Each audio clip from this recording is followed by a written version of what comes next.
Hello मित्रांनो, MPSC मित्र या नवीन यूट्यूब चॅनलवरती तुमच्या सगळ्यांचं स्वागत आहे. आज आपण 21 एप्रिल 2022चा द हिंद बघतोय आणि तोही आपल्या मातृभाषेतून म्हणजे मराठीमधून.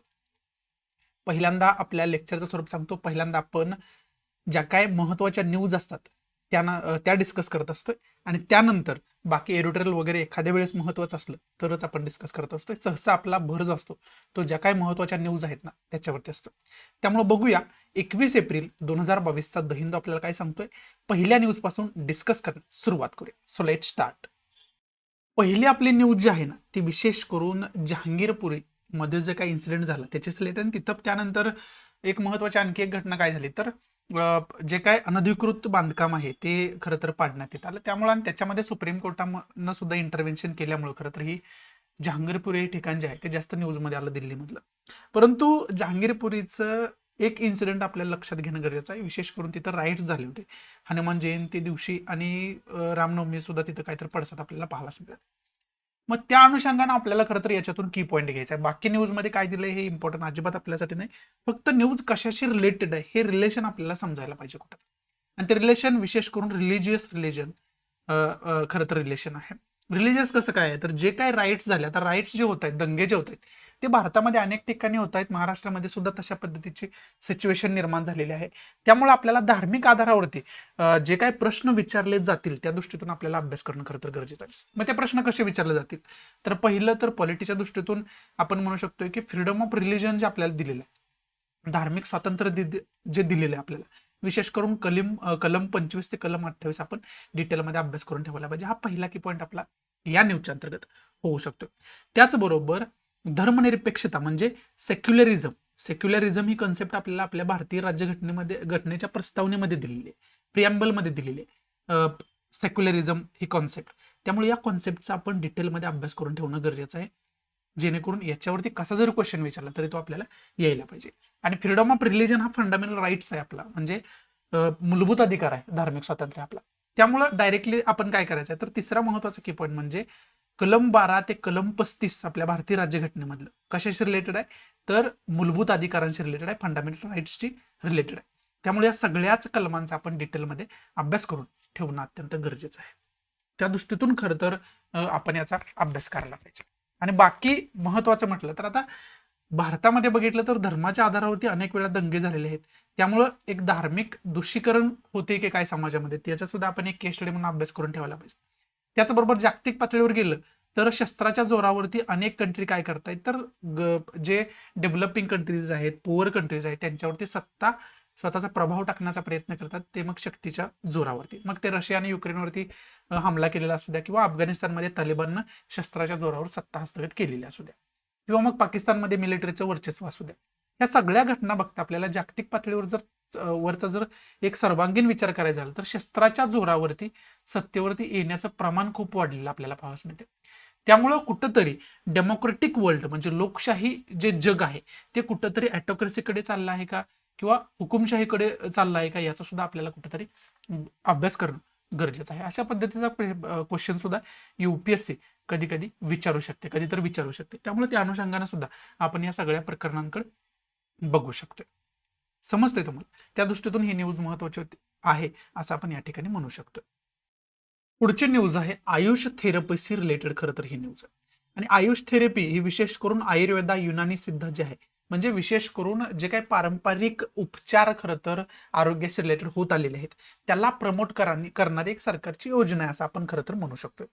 मग याचे लाभ काही विदेशी नागरिक सुद्धा आहेत, भरपूर आहेत की याचे लाभ घेणारे आहेत, याच्यावरती विश्वास ठेवणारे आहेत. विश्वास इन द सेन्स काय तर जी पारंपरिक पद्धत आहे, आता आपल्याला काय झालं तर आपण डायरेक्टली कुठं जातोय तर हॉस्पिटलमध्ये जातोय, मेडिसिन वगैरे त्याच्याशी रिलेटेड घेत असतोय. परंतु त्याच्याशी रिलेटेड अगोदर मेडिसिन ही पाश्चिमात्य पद्धत आहे, डॉक्टर ही पाश्चिमात्य पद्धत आहे. आपल्यामध्ये त्यांच्या अगोदर जे पारंपरिक चालत आलेली पद्धत काय आहे तर आयुर्वेदिक उपचार त्याच्यावरती करणं. मग ते आयुर्वेदिक उपचार असू द्या, युनानी उपचार असू द्या, ते उपचार खरं तर भारतीय पद्धत आहे आणि त्याला कुठंतरी प्रमोट करणं गरजेचं आहे, जेणेकरून जगातील इतर कंट्रीतील लोक सुद्धा भारतामध्ये खास या उपचारासाठी यावेत. आणि त्याच प्रमोशनसाठी स्पेशल व्हिसाची खरं तर अनाउन्समेंट आपले प्राईम मिनिस्टर नरेंद्र मोदी यांनी केलेली आपल्याला खरं तर पाहावयास मिळते. त्यामुळं त्या अनुषंगाने काय होईल तर इतर देशातील नागरिक जे आहेत त्यांचा विशेष करून आयुर्वेदाकडे जास्त झुकाव आहे आणि आयुर्वेदा ही खरं तर उपचार ही कालावधी जास्त घेणारी प्रक्रिया, परंतु खरं तर नॅचरल उपचार हे असल्यामुळे त्याचा कोणताही साईड इफेक्ट आपल्याला नसलेला पाहावयास मिळतं. त्यामुळे जगातील अनेक जे लोक आहेत ते या आयुर्वेदाकडे अट्रॅक्ट पहिल्यापासून असलेले पाहावयास मिळतात. मग आता त्यांना भारतामध्ये येऊन उपचार घेणं सोपं व्हावं आणि आयुर्वेदामध्ये जास्त इन्व्हेस्टमेंट व्हावी, त्याचा जास्त विकास व्हावा, त्याच्यामुळे टुरिझम वाढावं, देशाला त्याचा फायदा व्हावा, अर्थव्यवस्थेला त्याचा फायदा व्हावा, याच्यासाठी त्यांना व्हिसा सिस्टम जी आहे आयुषचा लाभ घेणाऱ्यांना ती व्हिसा सिस्टम सोपी केली जाणार आहे, लवकरात लवकर उपलब्ध करून दिली जाणार आहे त्यांना. त्यामुळं त्या दृष्टीतून खरं तर ही अनाउन्समेंट पंतप्रधान आपले नरेंद्र मोदी यांनी केलेली पाहावयास मिळते. मग आपल्याला पहिला तर आपला की पॉईंट हा आहे की आयुष विषयीची सगळी इन्फॉर्मेशन आपल्याला असायला पाहिजे, हा पहिला की पॉईंट आहे. दुसरा इथं वर्ल्ड हेल्थ ऑर्गनायझेशन सुद्धा उल्लेख आलेला आहे. मग दुसरा की पॉईंट काय तर वर्ल्ड हेल्थ ऑर्गनायझेशन विषयीची सुद्धा डिटेल इन्फॉर्मेशन आपण काढून ठेवायची. याच्या अगोदर पण मी तुम्हाला हे सगळं समजावून सांगितलेलं आहे. मग त्या दृष्टीतून आपल्याला पहिला की पॉईंट आयुषची इन्फॉर्मेशन काढून ठेवायची, दुसरा की पॉईंट वर्ल्ड हेल्थ ऑर्गनायझेशनची खरं तर इन्फॉर्मेशन काढून ठेवायची. त्या दृष्टीतून ही न्यूज महत्वाची होती असं आपण या ठिकाणी म्हणू शकतोय. पुढची न्यूज आहे आसाम अरुणाचल मध्ये जो काय बॉर्डर डिस्प्यूट चालू आहे ना, त्या बॉर्डर डिस्प्यूटशी रिलेटेड खरं तर न्यूज आहे. आणि याच्याशी रिलेटेड एका पॅनलची स्थापना केली जाणार आहे. त्या पॅनलचं काम काय असेल तर बॉर्डरशी रिलेटेड दोन राज्यांमध्ये जो काय डिस्प्यूट चालला आहे ना, त्या डिस्प्यूटचं खरं तर सोल्युशन काढणं हे खरं तर या पॅनलचा उद्देश असेल. त्या दृष्टीतून खरं तर ही न्यूज महत्वाची असं आपण म्हणू शकतो. मग याच्या अंतर्गत तुम्हाला काय करायचं आहे तर आसाम आणि खरं तर अरुणाचल प्रदेश या दोघांमध्ये जो काय वाद आहे त्याची एक हिस्ट्री आपल्याला माहिती असणं अत्यंत गरजेचं आहे. त्या दृष्टीतून आपण या न्यूजकडे बघू शकतो. आणि हा जुना वाद आहे खऱ्या अर्थाने. जेव्हापासून भारत स्वतंत्र झालेला आहे, जेव्हापासून आसामची निर्मिती झाली, अरुणाचल प्रदेशची निर्मिती झालेली आहे स्टेट म्हणून, तेव्हापासूनचा हा खरं तर वाद आहे. त्यामुळे याची एक हिस्ट्री आपल्याला असायला पाहिजे. याच्यावरती युपीएससीने मेन्सला अनेक वेळा, याच्या अगोदर 2-3 वेळा प्रश्न विचारलेला आहे. इथून पुढे पण मेन्सला याच्यावरती क्वेश्चन येण्याचे चान्सेस जास्त आहेत. त्यामुळे त्या दृष्टीतून या न्यूजकडे आपण खरं तर बघू शकतो. बाकी याच्यामध्ये इम्पॉर्टंट असं काही नाहीये. पुढची न्यूज आहे श्रीलंकेशी रिलेटेड खऱ्या अर्थात. आणि श्रीलंकेमध्ये जसे श्रीलंकन नागरिक आहेत तशा पद्धतीचे तामिळ नागरिक सुद्धा आहेत जे की श्रीलंकन आहेत विशेष करून, परंतु ते तामिळ वंशाचे आहेत. तामिळनाडूमध्ये जे काही तामिळी राहतात ना तशा पद्धतीचेच ते नागरिक आहेत. परंतु ज्यावेळेस श्रीलंका स्वतंत्र झाला त्यावेळेस काही तामिळ तामिळनाडूमध्ये राहिले आणि काही तामिळ जे आहेत ते श्रीलंकेचा भाग बनले होते. त्यामुळे त्यांना तामिळी श्रीलंकन असं म्हटलं जातं. परंतु आता श्रीलंकेमध्ये काय चाललंय तर श्रीलंकेमध्ये आर्थिक संकट आलेलं आहे, बरोबर आहे. त्यामुळे लोकांना ज्या काही गरजेच्या वस्तू आहेत त्या गरजेच्या वस्तू सुद्धा मिळणं कठीण झालेलं आहे. त्यामुळे त्यांचे उपासमार व्हायला लागले, मोठ्या प्रमाणात दंगे सुरू झाले, तिथं मोठ्या प्रमाणात प्रोटेस्ट तिथं सुरू झालेत. त्यामुळे एक पर्याय म्हणून हे नागरिक काय करायला लागलेत तर तमिळनाडूमध्ये स्थलांतर करायला लागलेत इल्लिगली, म्हणजे बेकायदेशीररित्या. आता त्यांचा तो खरं तर मजबुरी आहे त्यांची, दुसरीकडे कुठं ते जाऊ शकत नाहीत, इंडियामध्येच येऊ शकतात, परंतु ते कुठेतरी बेकायदेशीररित्या येत आहेत. त्यामुळं हे जे प्रकार आहेत ते वारंवार घडतायत. वारंवार ही न्यूज येत असते न्यूजपेपरला जेव्हापासून श्रीलंकन क्रायसिस सुरू झालाय तेव्हापासून, इकॉनॉमिक क्रायसिस सुरू झाला तेव्हापासून. त्यामुळं याच्यातून एकच की पॉईंट आपल्याला घ्यायचा आहे, तो म्हणजे श्रीलंकेमध्ये जो काय आर्थिक संकट सुरू आहे, इकॉनॉमिक क्रायसिस सुरू आहे ना, तो इकॉनॉमिक क्रायसिस आपल्याला डिटेलमध्ये माहिती असायला पाहिजे. श्रीलंकन इकॉनॉमिक क्रायसिस काय आहे नेमकं त्याची सगळी इन्फॉर्मेशन आपल्याला असायला पाहिजे. याच्यावरती वेगळं लेक्चर मी बनवून ठेवेनच, त्यामुळे त्याच्याविषयी तुम्हाला चिंता असण्याचं कारण नाही. त्या लेक्चरमध्ये सगळे मी तुम्हाला समजावून सांगित नेमका क्रायसिस काय आणि त्याच्यामधून आपल्याला नेमकं काय घ्यायचं आपल्या एक्झामच्या दृष्टीतून. बाकी याच्यामध्ये इम्पॉर्टंट असं काही नाहीये. फक्त दुसरा की पॉईंट घ्यायचाच झाला तर मॅपच्या दृष्टीतून आपल्याला लोकेशन वगैरे श्रीलंकेचं बघणं कुठेतरी गरजेचं आहे. त्या दृष्टीतून आपण खरं तर याचा अभ्यास करू शकतो. बाकी याच्यामध्ये इम्पॉर्टंट असं काही नाहीये. पुढची खरं तर स्पेसशी रिलेटेड खूप महत्वाची न्यूज आहे. ती म्हणजे काय तर मार्स विषयी एक संशोधन केलेलं आहे. कुणी कुणी केलंय तर इस्रो, ज्याला आपण इंडियन स्पेस रिसर्च ऑर्गनायझेशन असं म्हणतो, त्याचबरोबर इस्रो बरोबरच कोण आहे IIS म्हणजे इंडियन इन्स्टिट्यूट ऑफ सायन्स, या दोघांनी मिळून, या दोन संस्थांनी मिळून एक संशोधन केलेलं आहे. आणि ते संशोधन विशेष करून मंगळ ग्रहाशी रिलेटेड आहे, मार्स प्लॅनेटशी रिलेटेड आहे. आणि ते मार्स प्लॅनेटशी रिलेटेड संशोधन काय तर मार्सवरची जी काही माती आहे, सोयल आहे, त्या सोयल पासून वेगवेगळ्या विटा आपण बनवू शकतोय. याचा अर्थ मार्स ग्रहावरती आपण वेगवेगळं कन्स्ट्रक्शन करू शकतोय, बिल्डिंग्स वगैरे बांधू शकतोय. मग उद्या जर सिच्युएशन अशी निर्माण झाली की मार्सवरती जाऊन आपण राहण्याची सुद्धा सिच्युएशन निर्माण झाली तर तिथं घरं वगैरे आपण बांधू शकतोय. हे क्लिअर या ठिकाणी झालेलं आपल्याला पाहावयास मिळतं.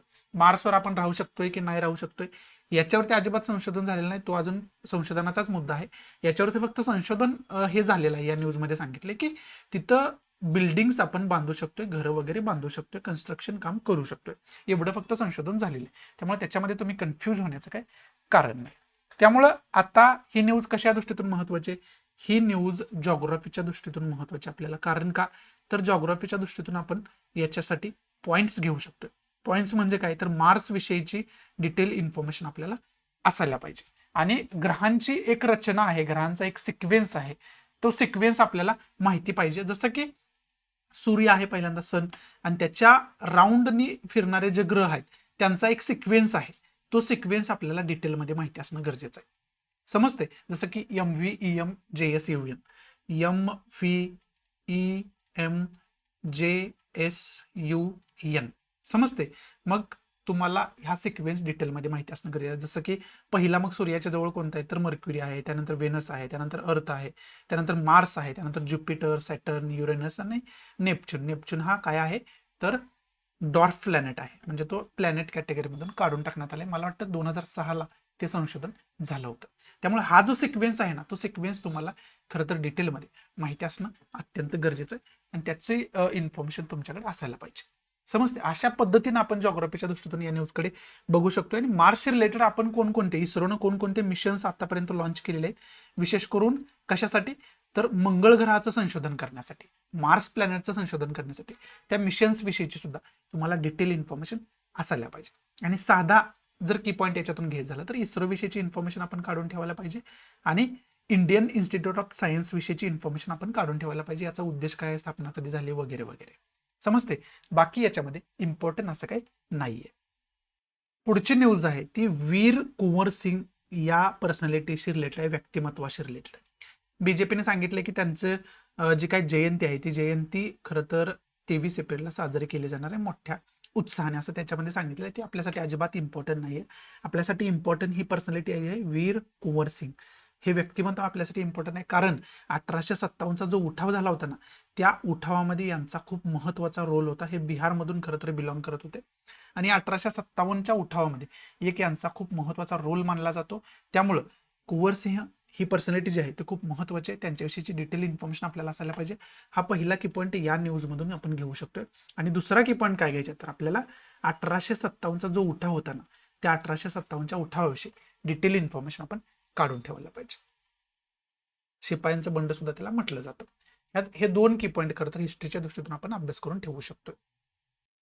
पुढची जर न्यूज आपण बघितलं तर पुढची न्यूज आहे ती मनरेगाशी रिलेटेड न्यूज असलेली आपल्याला खऱ्या अर्थानं पाहावयास मिळते. Mahatma Gandhi national rural employment guarantee scheme असं म्हणतात त्याला, किंवा ऍक्ट सुद्धा याला म्हटलं जातं. मग विशेष करून या मनरेगा वारंवार कॉन्ट्रोवर्सीमध्ये काय असतं तर ह्याच्यामध्ये विशेष करून जे कामगार आहेत त्यांना कामाची खरं तर हमी दिली जाते, एम्प्लॉयमेंट गॅरंटी दिली जाते. परंतु एम्प्लॉयमेंट जरी दिलं तरी यांच्या पेमेंटमध्ये कुठेतरी तफावत पाहावयास मिळते. यांना पेमेंट वेळेवर पोहोचत नाही, किंवा त्याच्यामध्ये करप्शन आपल्याला पाहावयास मिळतं. त्याच्याशी रिलेटेडच जी काही प्ली आहे, पिटिशन आहे, ती सुप्रीम कोर्टामध्ये दाखल केलेली आपल्याला पाहावयास मिळते. मग त्याच्यामध्ये सुप्रीम कोर्ट आता काय सुनावणी करणार आहे याच्याकडे सुद्धा आपल्याला लक्ष देणं कुठेतरी गरजेचं आहे. त्या दृष्टीतून इथे एकच पॉईंट आपल्याला निघतोय, तो म्हणजे मनरेगा विषयीची जी काही डिटेल इन्फॉर्मेशन ती डिटेल इन्फॉर्मेशन आपण काढून ठेवायला पाहिजे. त्या दृष्टीतून ही न्यूज महत्वाची असं आपण म्हणू शकतो. पुढची जी ही न्यूज आहे ती न्यूज विशेष करून जी काय INS वाक्षीर जी पाणबुडी आहे, सबमरीन आहे, त्याच्या रिलेटेड आहे. ह्याचं डिस्कशन आपण लोकसत्तामध्ये ऑलरेडी केलेलं आहे. तरी पण मी तुम्हाला सांगतो की ही भारताची एक सबमरीन आहे, पाणबुडी आहे, जे की पाण्यातून शत्रूवरती हमला करू शकतं. सायलेंट किलर सुद्धा याला म्हटलं जातं. आणि ही जी पाणबुडी आहे ती विशेष करून भारतीय कंपन्यांनीच डेव्हलप केलेली, म्हणजे इंडिजिनस मेड आहे. आणि विशेष करून ही जी आहे ती 6वी स्कॉर्पियन पाणबुडी जी आहे ती आहे. 6 नंबर जे आहे, म्हणजे याच्या अगोदर म्हणू शकतो आपण 5 बनवलेले आहेत. आणि याचं जलावतरण आता झालेलं आहे, परंतु लगेच ही वापरामध्ये येणार नाही. 1.5 वर्ष याचं परीक्षण होईल, आणि त्या 1.5 वर्षानंतर टोटल परीक्षण याचं झाल्यानंतर खरं तर ग्राउंड लेवलला ही वापरण्यास सुरुवात होईल. समजते? म्हणजे अगोदर त्याचं खरं तर सर्वांगाने परीक्षण वगैरे घेतलं जाईल पाण्यामध्येच. त्या दृष्टीतून ही न्यूज महत्वाची असं आपण म्हणू शकतो. मग याच्या बरोबर या न्यूजमधून खरं तर INS वाक्षीर जे सबमरीन आहे त्या सबमरीन विषयीची सगळी इन्फॉर्मेशन काढून ठेवायला पाहिजे. प्रिलियमच्या दृष्टीतून ही न्यूज म्हणजे या सबमरीनवर क्वेश्चन वगैरे विचारण्याचे चान्सेस जास्त आहेत. त्यामुळे त्या दृष्टीतून आपण याचा अभ्यास करायला पाहिजे.